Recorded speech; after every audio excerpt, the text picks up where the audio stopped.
दोस्तों, इस दुनिया में दो प्रकार के लोग रहते हैं।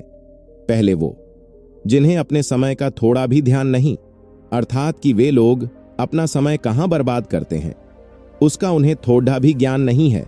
और दूसरे वे लोग जो अपने समय का एक एक पल भरपूर उपयोग करते हैं। अलग अलग चीजों में, अलग अलग जगहों पर वो अपने समय देते रहते हैं।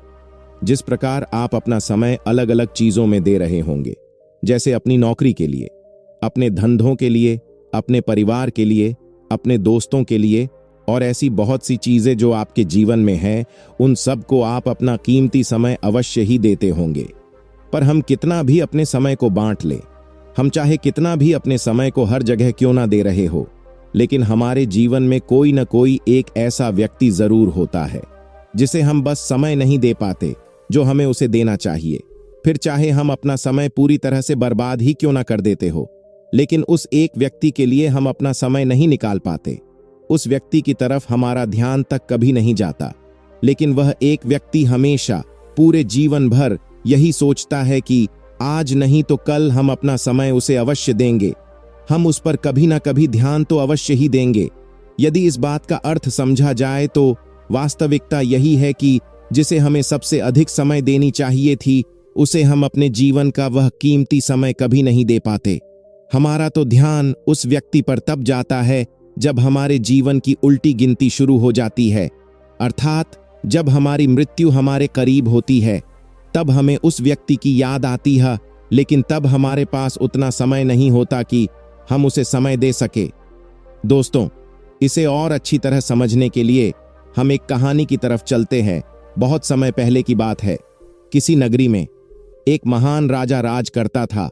वह राजा बहुत ही पराक्रमी और शक्तिशाली था, जिसने दुनिया के बड़े बड़े राज्यों को जीत लिया था। अपनी जीत के जश्न में उसके महल में चारों ओर लोगों के लिए खाना बनवाया जा रहा था और धन बांटा जा रहा था। राजा से मिलने बड़े बड़े और भी राजा वहां पर आए हुए थे।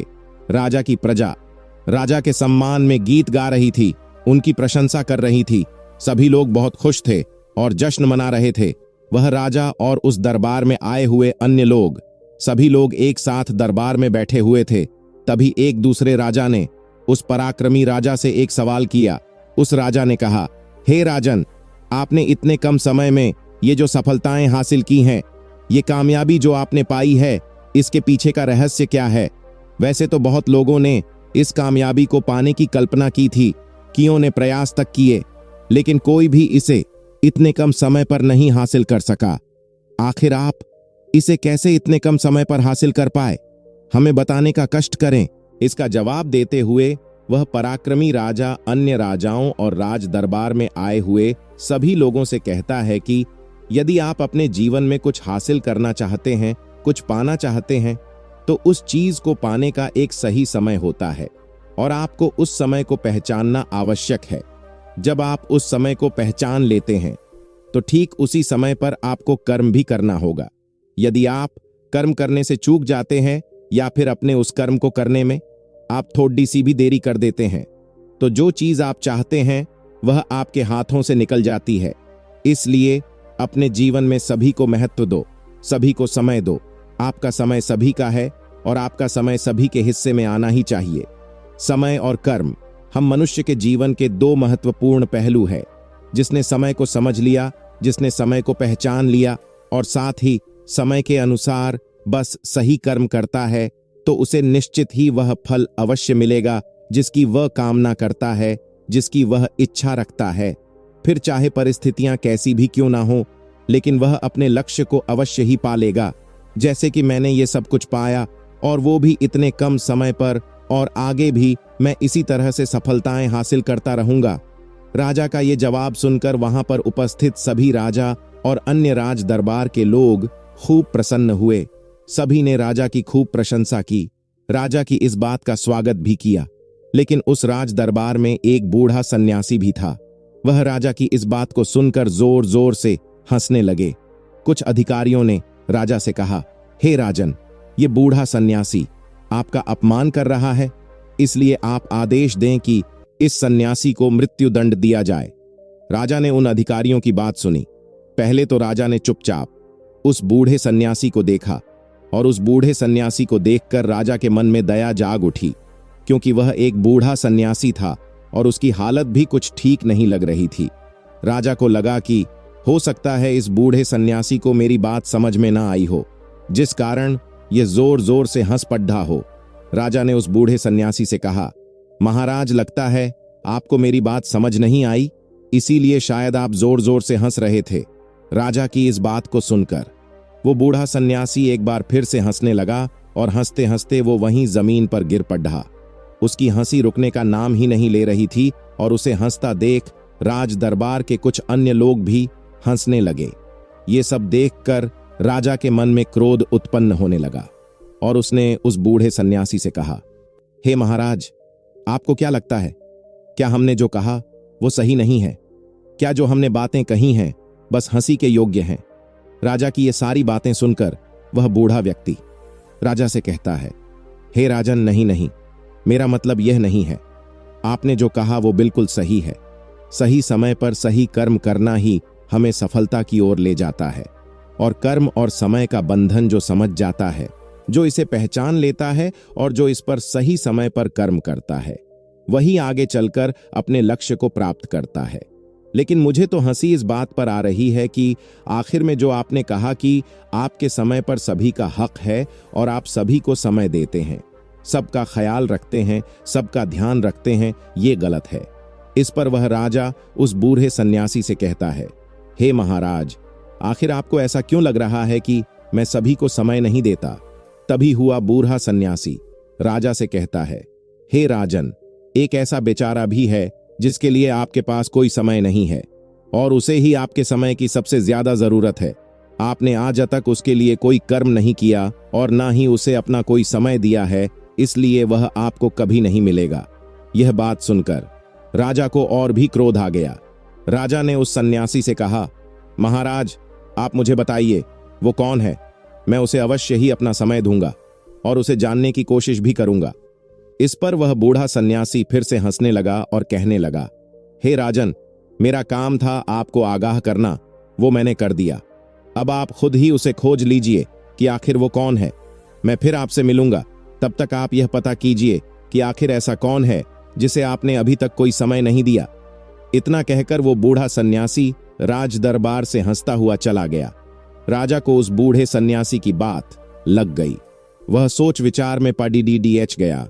उसे काफी देर सोचने और विचारने के बाद भी यह समझ नहीं आ रहा था कि आखिर ऐसा कौन है जो राजा के बिल्कुल करीब है, लेकिन उसके बावजूद राजा ने उसे कभी भी अपना समय नहीं दिया, ना ही उसके लिए कोई कर्म किया।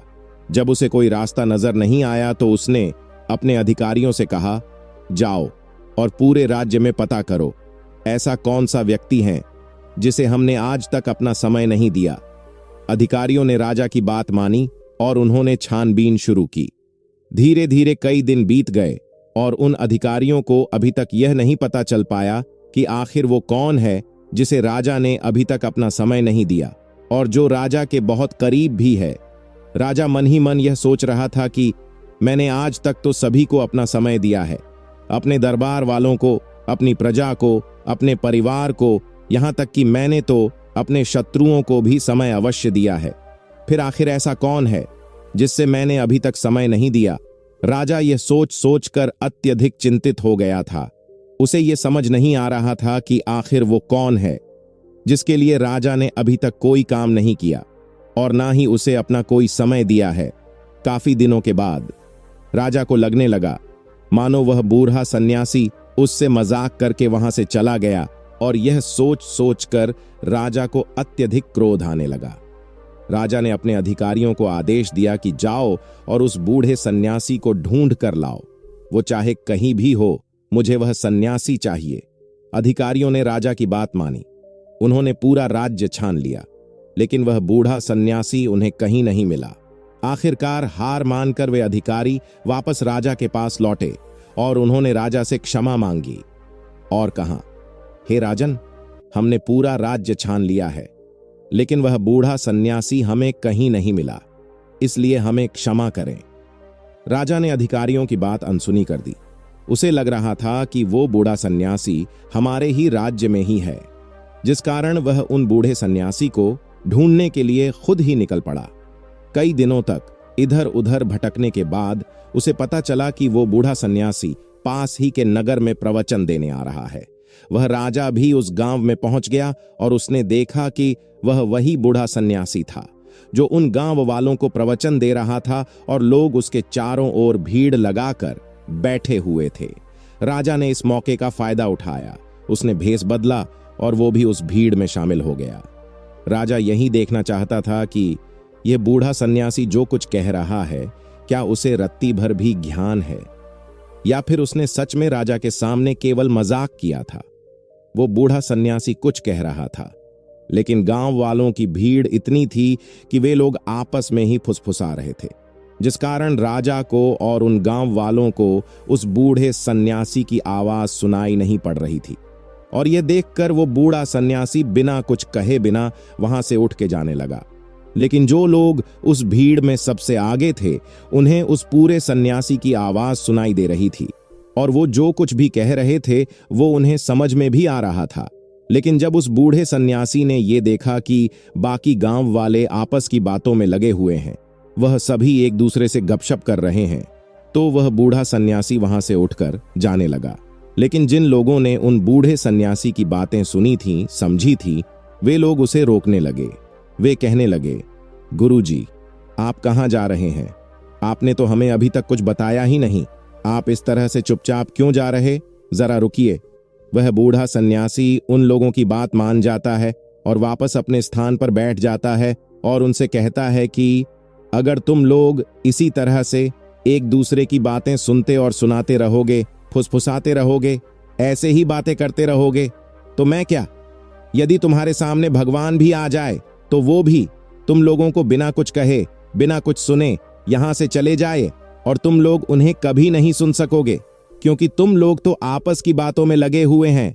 तुम्हें तो केवल एक दूसरे की बातों में मजा आ रहा है। तुम सभी अपनी अपनी बातें सुनने और सुनाने में व्यस्त हो और तुम जैसे लोग जिंदगी भर केवल यही करते रह जाएंगे और तुम्हें अपना जीवन ऐसे ही पसंद है। लेकिन जब तुम जैसे लोगों का जब अंतिम समय आता है, तो उस वक्त जब तुम्हारी कोई बात नहीं सुनता, तब तुम्हें भीतर ही भीतर पीड़ा उत्पन्न होती है। उस वक्त तुम लोग रोते हो, चिल्लाते हो, चीखते हो कि कोई भी तुम्हारी बात नहीं सुन रहा। अब मैं क्या करूं?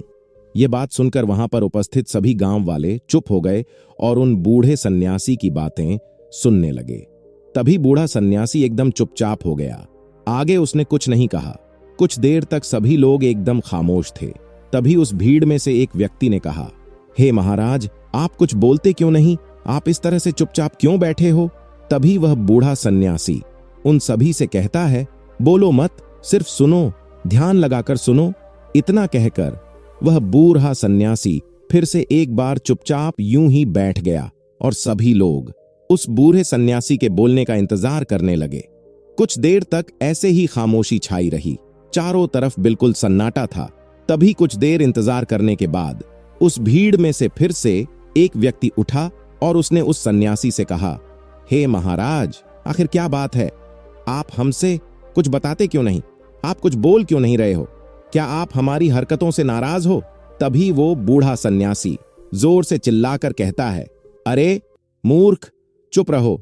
जब तू चुप नहीं बैठेगा तो तुझे सुनाई कैसे देगा? इसलिए चुपचाप बैठ जा और ध्यान से सुनने का प्रयास कर। सभी लोग एक बार फिर से चुपचाप बैठ गए। सभी लोग कुछ सुनने का प्रयास कर रहे थे।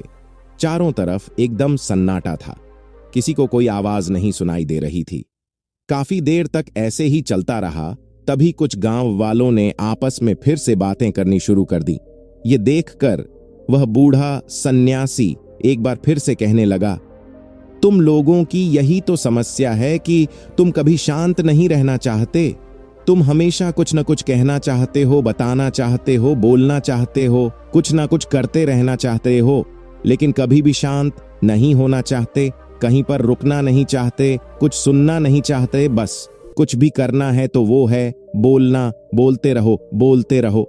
लेकिन क्या तुमने कभी सोचा है कि तुम क्या बोल रहे हो? इतने सारे विचार, इतने सारे शब्द, इतनी सारी सोच, आखिर ये सब आ कहां से रही है? इस बारे में कभी एक पल ठहर कर विचार किया है? ये जो शब्द तुम कह रहे हो, ये जो बात है तुम एक दूसरे को सुना रहे हो, इसके पीछे तुमने किसी की आवाज को दबा रखा है। कभी उसके बारे में विचार किया है? यह सब सुनकर गांव वाले बड़े आश्चर्यचकित थे और राजा को भी यह समझ नहीं आ रहा था कि आखिर यह सन्यासी कहना क्या चाहता है। तभी आखिरकार क्रोधित होकर राजा खद्दहा हुआ और राजा ने उस बूढ़े सन्यासी से कहा, महाराज, यदि आप कुछ कहेंगे ही नहीं तो हम भला क्या सुनेंगे? आप जब से बैठे हैं तब से तो आपने कुछ कहा ही नहीं, केवल ये कह रहे हैं कि ध्यान से सुनो, लेकिन अभी तक आपने तो कुछ कहा ही नहीं। जब भी आपसे कोई कुछ कहने के लिए कहता तब आप बिल्कुल चुपचाप बैठ जाते हो और कहते हो ध्यान लगाकर सुनो। आखिर हमें क्या सुनना है? जब आप कुछ कहेंगे ही नहीं तो हमें सुनाई क्या देगा? वह सन्यासी जोर से हंस पड़ा और उसने राजा को पहचान लिया था।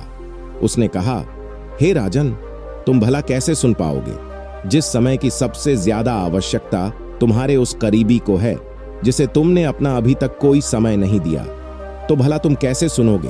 तभी वो राजा बड़ा ही आश्चर्यचकित होकर उस सन्यासी से कहता है, आपने मुझे पहचाना कैसे? मैं तो यहां पर भेष बदल कर आया हूं। तभी वह बूढ़ा सन्यासी राजा से कहता है, हे राजन, यहां जितने भी बैठे हुए हैं उनमें से ज्यादा अकद्दच तुम्हारे अंदर है, इसलिए तुम्हें पहचानना उतना ही आसान है।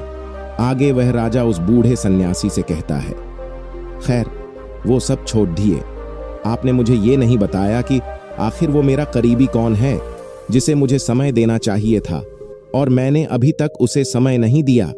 कहीं आप मुझसे मजाक तो नहीं कर रहे थे?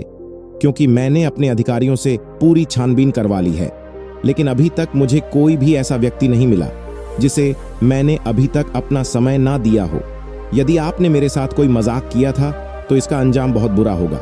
मैं इसके लिए आपको मृत्यु दंड दूंगा। बूढ़ा सन्यासी हंसने लगा और राजा से कहने लगा, हे राजन, मृत्युदंड तो ठीक है, वो तो तुम मुझे बाद में दे देना, लेकिन उस व्यक्ति से तो मिल लो जो व्यक्ति तुम्हारे लिए तड़प रहा है, जो तुम्हारा समय पाना चाहता है, जिसे तुमने अब तक बिल्कुल भी समय नहीं दिया। इस पर वह राजा उस बूढ़े सन्यासी से कहता है, मुझे बताओ वो कौन है, मैं यहां पर वही जानने आया हूं। तभी सन्यासी राजा से कहता है, हे राजन, यदि तुम्हें यह जानना है तो इसके लिए तुम्हें मेरे साथ एकांत में आना होगा।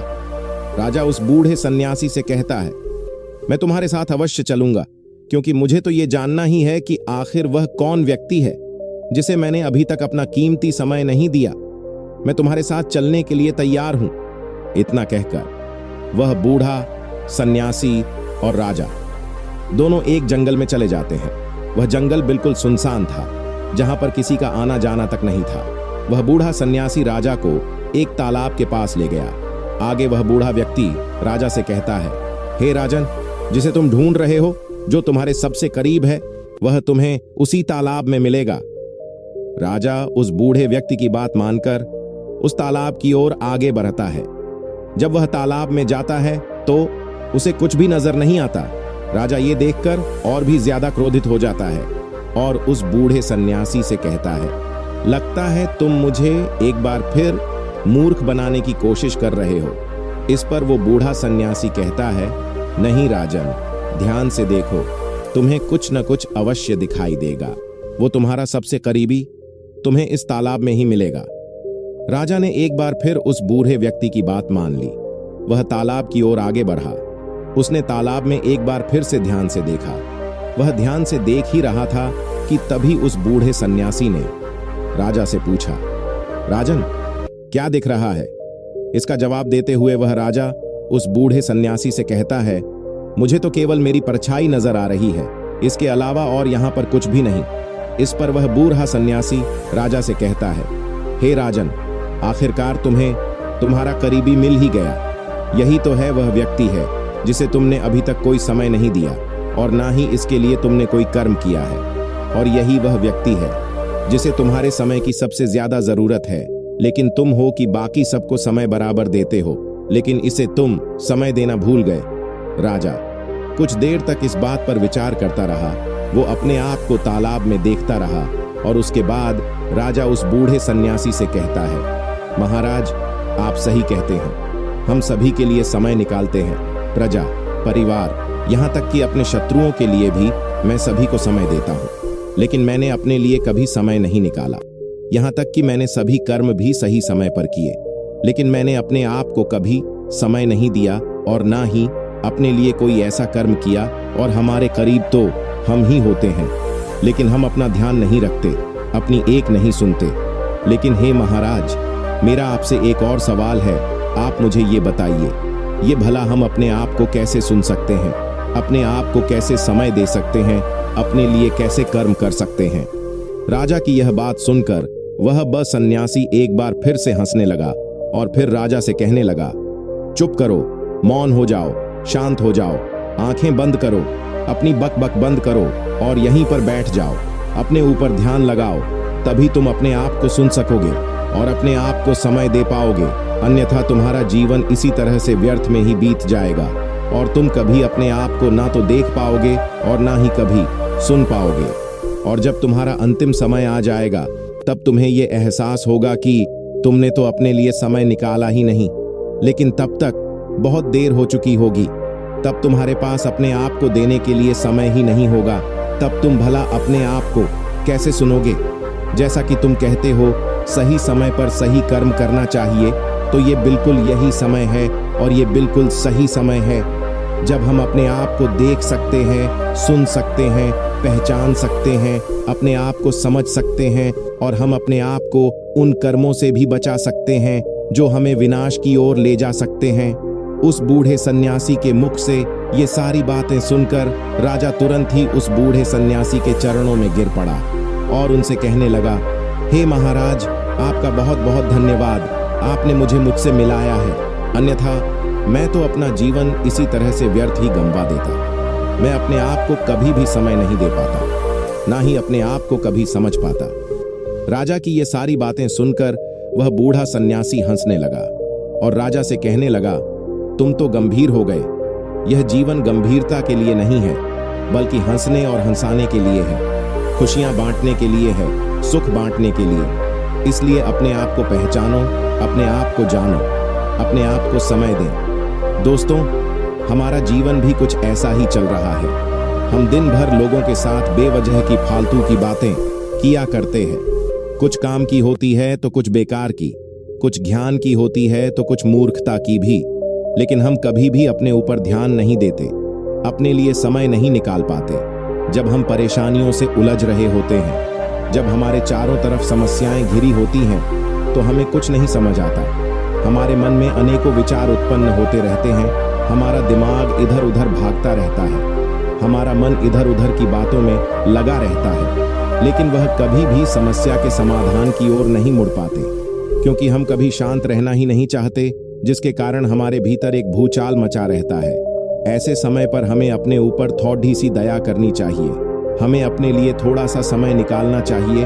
और जब हम अपने लिए समय निकालेंगे, जब हम मौन होकर बैठेंगे, तो ये वही समय होगा जब हम उन परिस्थितियों से बाहर निकलने का रास्ता खुद ब खुद निकल लेंगे।